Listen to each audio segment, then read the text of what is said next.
Hello everybody. तो कैसे हैं आप लोग। तो आज हम एक बहुत ही सिंपल सा कंसेप्ट आपके सामने में डिस्कस करने जा रहे हैं जो कि रिलेटेड टू मैग्नेटिज्म है। मैग्नेटिज्म से रिलेटेड है और ये काफ़ी फेमस प्रॉब्लम है। आपको हर एक एग्जाम में, चाहे आप JEE मेंस के बारे में बात करो या फिर बहुत बार तो अच्छे एग्जाम्पलर में भी आपको मिल जाएंगे। और बहुत जगह पे मैंने ये क्वेश्चन आप लोगों के बुक में भी देखा है, टेस्ट सीरीज वगैरह में भी आते रहते हैं। बहुत सारे बच्चों को इसका आंसर पता होगा पहले से, जब मैं आपको क्वेश्चन कोट करूंगा तो आपको पता चल जाएगा। पर देखते हैं कि कैसे बनता है और एग्जैक्ट इसका मेथड क्या है। सवाल कुछ इस तरीके का है कि मान लीजिए कि मैंने बोला कि हमारे पास एक रिंग है, हमारे पास एक क्या है, रिंग है। अब इस रिंग का कुछ रेडियस मान लेते हैं। लेट अस सपोज करिए कि the radius of ring is a.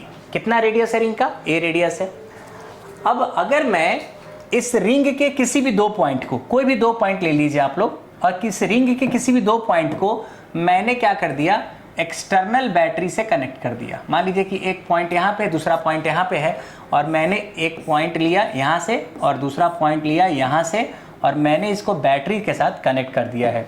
तो whenever any ring is connected, जब भी किसी रिंग को हम कनेक्ट करते हैं किसी बैटरी के साथ रिंग के किसी भी दो पॉइंट पे, तो मेरे को बताना है कि टोटल मैग्नेटिक फील्ड सेंटर पे क्या होगा। ठीक है ना। जैसे ये लेटर सपोज करिए कि सेंटर C है, तो मैं जानना चाहता हूं कि what is the magnetic field at the centre. Simple सा कंसेप्ट आपको समझ में आ रहा है क्या? मैं दोबारा आपको बताता हूं कि whenever any ring is connected at 2 point with the help of battery, then what is the magnetic field induced at the center? This is the real problem। और ये क्या होगा उसके बारे में थोड़ा बात करते हैं।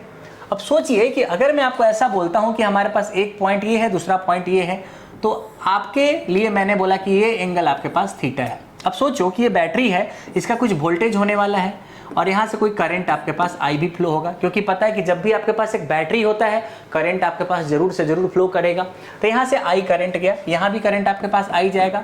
पर मान लीजिए कि करंट इसमें चला गया I1 और इसमें चला गया I2, ठीक है।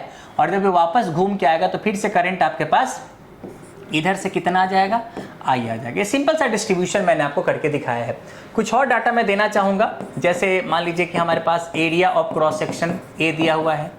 A is the area of cross section, ठीक है क्या। और rho is the resistivity of the material, जो आपका मटेरियल है उसका रेसिस्टिविटी कितना है, रो है। ओके। तो अब सोचना है कि आपके पास सेंटर पे मैग्नेटिक फील्ड क्या होगा। This is very simple. अगर आपको याद होगा कि एक कंसेप्ट आपने बहुत ही ज्यादा बार पढ़ा भी होगा और याद भी किया होगा कि अगर मैं कभी भी एक आर्क ले लूं, क्या ले लूं, आर्क ले लूं, और इस आर्क पे आप चार्ज रखिए ना रखिए, वैसे तो चार्ज नहीं रखेंगे तो मैग्नेटिक फील्ड कैसे होगा, लेकिन मान लीजिए कि यहाँ पे आपके पास ये क्या है, थीटा है। तो चार्ज आर्क में अगर मैं यहाँ पे क्या बताना चाहता हूँ आप लोगों को, चार्ज आर्क के अंदर में मैं यहाँ पे बोलना चाहता हूँ मैग्नेटिक फील्ड सेंटर पे कितना होगा। तो आप सब लोगों ने पढ़ा होगा μ0I/4π। अगर रेडियस r है तो r और इंटू थीटा, ठीक है। ये मैग्नेटिक फील्ड आप लोगों ने पढ़ा होगा किसी भी आर्क के लिए, ठीक है, अच्छी बात है।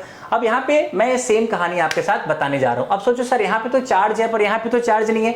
करंट का फ्लो होने का क्या मतलब है, चार्ज का फ्लो होना। तो भले ही चार्ज यहाँ पे डायरेक्टली आपको नहीं दिख रहा हो, लेकिन करंट का फ्लो मतलब drift of charges, and drift of charges means charges वहां पे क्या है, प्रेजेंट है। ओके। अब सोचिए कि क्या होने वाला है। अगर मैं यहाँ पे इसको नंबर 1 मान लेता हूँ और इस बाहर वाले को नंबर 2 मान लेता हूँ, तो आपको ऐसा नहीं लगता कि अगर ये एंगल थीटा है तो this angle is going to be 2π minus theta. ये एंगल कितना हो जाएगा, this angle is going to be 2π minus theta. तो अगर मैं मैग्नेटिक फील्ड बताऊं टोटल सेंटर पे, तो ये मैग्नेटिक फील्ड दो कारणों से होगा। एक तो वायर नंबर 1 के कारण और दूसरा वायर नंबर 2 के कारण। अच्छी बात है। तो अगर आप वायर नंबर 1 के कारण देखोगे तो आपको नहीं लगता कि ये एक आर्क है जिसपे आपके पास करंट फ्लो हो रहा है, मतलब चार्ज फ्लो हो रहा है। तो अगर ये आर्क आपको दिख रहा है तो इस आर्क के बारे में देखिएगा तो इसका electric field, sorry magnetic field कैसा आएगा, बाहर की तरफ आएगा। देखिए आप अपने फिंगर को कर्ल करिए राइट हैंड से, इस तरीके का, कहां पे आएगा, बाहर की तरफ। और अगर I2 वाले के लिए देखेंगे तो कैसे आएगा, अंदर की तरफ। ये सब लोग को पता होगा। तो जो B1 है ना, उसका मैग्नेटिक फील्ड कैसा लिखेंगे, μ0, और इसमें करंट कितना है, I1 डिवाइडेड बाई 4π, और रेडियस तो आपके पास कितना दिया हुआ है, a, 4πa इंटू थीटा, और थीटा आपके पास थीटा ही है, ठीक है। लेकिन इसका जो आपके पास मैग्नेटिक फील्ड है वो कैसा होने वाला है, आउटवर्ड। यहाँ पे मैंने आउटवर्ड बना दिया है। प्लस अगर आप B2 के बारे में बात करेंगे तो B2 में भी सेम कहानी करेंगे, लेकिन वहां पे जो करंट है μ0I2/4π रेडियस ए ही है, बट थीटा बदल के 2 पाई माइनस थीटा हो गया है। क्लियर है कि नहीं है? तो ये हमारा नेट क्या होने वाला है, मैग्नेटिक फील्ड होने वाला है। अब सोचो कि डायरेक्शंस दोनों के अलग अलग हैं, इसके डायरेक्शंस जो I2 वाले हैं उसके डायरेक्शंस अंदर की तरफ है, तो यहाँ पे क्या हो जाएगा, ये इनवर्ट। तो आपको पता है कि डायरेक्शन अलग है, तो क्या मैं इसको माइनस करने वाला हूं? बिल्कुल माइनस करने वाला हूं।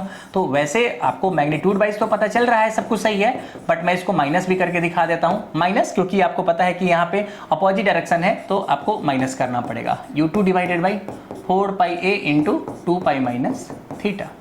क्लैरिटी है क्या? अच्छा, बट प्रॉब्लम क्या है कि यहाँ पे कुछ ऐसा लग नहीं रहा कि कटने वाला हो या फिर कुछ इस तरह की स्टोरी हो। अब ये नॉन जीरो दिख रहा है। अब असली खेल हम यहाँ पे खेलने जा रहे हैं। अगर आप बहुत ध्यान से देखोगे तो आपको नहीं लगता कि जो वायर नंबर 1 है इसका पहला छोर यहाँ पे है और दूसरा छोर यहाँ पे है? बिल्कुल सही बात है। और वायर नंबर 2 का भी एंट्री पॉइंट यही है और एग्जिट यही है। और आपको पता है कि अगर एक ही पॉइंट पे एंट्री भी है और एग्जिट भी है, तो इसका जो पोटेंशियल होगा, इसका जो पोटेंशियल होगा, क्या सेम होने वाला है कि नहीं होने वाला है? बिल्कुल सेम होने वाला है, क्योंकि दोनों वायर जो है ना वो सेम बैटरी के टर्मिनल के बीच में लगे हुए हैं। तो जो आपके पास वोल्टेज 1 का होगा वायर का, वही वोल्टेज 2 के वायर का होने वाला है। बात तो बहुत ही सिंपल से आपने बोली है।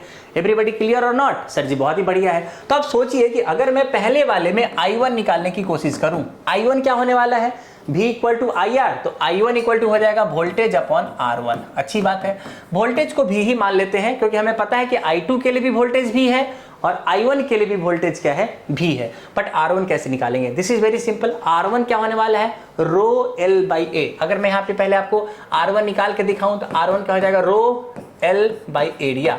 रो तो आपको पास पहले से रो है, लेकिन लेंथ क्या होगा? क्या ये वाला लेंथ है जिसके बारे में बात कर रहा हूं? क्या ये वाला लेंथ है जिसके बारे में बात कर रहा हूं? ये ध्यान से देखिए, this is the length we are talking about. ये वाला लेंथ है आपके पास, और ये आर्क लेंथ कितना होने वाला है? आर्क लेंथ होने वाला है a इंटू थीटा। कितना हो जाने है? a into theta. और एरिया आपके पास ऑलरेडी a है, तो क्या हो गया, rho L by a, rho L by a. Clear है क्या? उसी तरीके से अगर आप यहाँ पे इस वैल्यू को पुट कर दोगे तो कितना हो जाएगा, रो a थीटा इंटू एरिया। तो ये हो जाएगा VA अपॉन रो ए थीटा। तो यहाँ पे I1 का वैल्यू आपने बड़े आसानी से कितना कैलकुलेट कर लिया है, VA अपॉन रो ए इंटू थीटा। सिंपल है कि नहीं है? अच्छा, अगर मैं R2 निकालूं तो वो भी कोई बहुत बड़ी बात नहीं है। रेसिस्टेंस 2 का कितना हो जाएगा, रो अब L यहाँ पे पता है क्या हो जाएगा, ये बड़ा वाला आर्क जो है, तो उसका वैल्यू हो जाएगा a into 2 pi minus theta. ठीक है, रो L बाई एरिया तो पहले से ये है।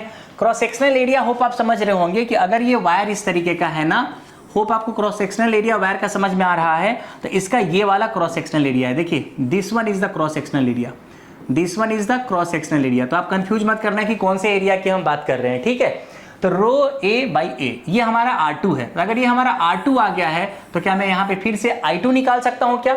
और I2 कैसे निकालूंगा देखिएगा, I2 हो जाएगा फिर से वोल्टेज। सर वोल्टेज इसको भी V ही लिखा क्योंकि ये पैरेलल में है दोनों। जो वायर नंबर 1 का वोल्टेज है क्रॉस द 2 पॉइंट, वही वायर नंबर 2 का भी वोल्टेज है क्रॉस 1 पॉइंट। ठीक है, तो इसका मतलब आप V2 अपॉन R2।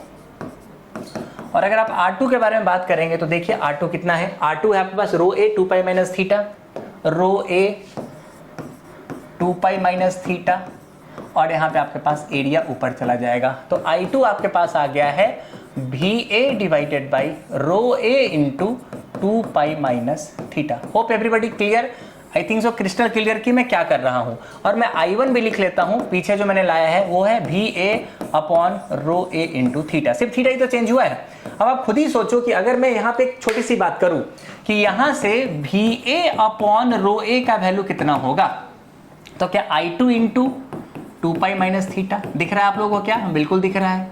और अगर यहां से मैं VA अपॉन रो A के बारे में बात करूंगा, यहां से V अपॉन रो A के बारे में बात करूंगा, तो क्या हो जाएगा, I1 इंटू थीटा। तो this is going to be I1 into theta. तो अगर ये दोनों बराबर हैं तो राइट साइड भी बराबर होने चाहिए। सर बिल्कुल बराबर होने चाहिए। और अगर बराबर होने चाहिए तो देखिए क्या होने वाला है, I2 into 2 pi minus theta equal to I1 into theta.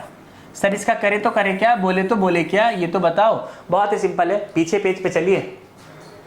पीछे पेज पे चलेंगे ना तो जो नेट मैग्नेटिक फील्ड आया है mu naught by 4 pi A, mu naught I2 by 4 पाई ए। देखिए इसमें ये टर्म ना बिल्कुल सेम है, म्यू नॉट बाई 4 पाई ए इसमें भी है, म्यू नॉट बाई 4 पाई ये इसमें भी है, लेकिन यहाँ पे I1 इंटू थीटा है, यहाँ पे I2 into 2 pi minus theta है। देखिए यहाँ पे I1 इंटू थीटा है, यहाँ पे I2 into 2 pi minus theta है, यहाँ पे I1 इंटू थीटा है, यहाँ पे I2 into 2 pi minus theta है। सही है कि नहीं है? और आपको पता है दोनों बराबर है। अगर दोनों बराबर है युद्ध होने वाला है। क्या होने वाला है? युद्ध होने वाला है। और बड़े ही प्यार से आप क्या करोगे कि जो I2 into 2 pi minus theta है वो I1 इंटू थीटा के बराबर होगा, ये दोनों मर जाएंगे। तो इसका मतलब कि मैग्नेटिक फील्ड सेंटर पे आपके पास कितना हो जाएगा? 0 हो जाएगा। तो ये जो कहानी है ना, ये बहुत सारे बुक्स में आपको मिल जाएंगी, लेकिन किस तरीके से आप इसको समझोगे ना, वो बहुत ही ज्यादा जरूरी चीज है। तो मैं इस पूरे प्रॉब्लम को आपके सामने में ना बहुत ही बेहतरीन तरीके से डिस्कस करके दिया है आपको। होप आपको समझ में आएगा। और लर्निंग क्या है? लर्निंग है कि जब भी किसी रिंग को हम किसी भी रिंग के 2 पॉइंट पे बैटरी के साथ कनेक्ट करते हैं ना, तो हमेशा याद रखिए कि मैग्नेटिक फील्ड सेंटर पे हमेशा 0 होने वाला है। जो भी करंट डिस्ट्रीब्यूट होगा in the respective branches, combined तरीके से उसका मैग्नेटिक फील्ड क्या हो जाएगा? 0 हो जाएगा। तो this is the biggest learning. बहुत बार आपको कॉम्पिटिटिव एग्जाम्स में मिलेंगे, मेंस वगैरह में तो बहुत ही बार आ चुके हैं। तो इस कंसेप्ट को आप क्या करिएगा? याद रखिएगा आपके पास। ठीक है, तो अगले वीडियो में मिलेंगे और कुछ और मस्त मस्त बातें करेंगे। तब तक के लिए मजे करिए, लेकिन सबसे जरूरी चीज है सतर्क रहिए, सुरक्षित रहिए। Bye guys, thank you.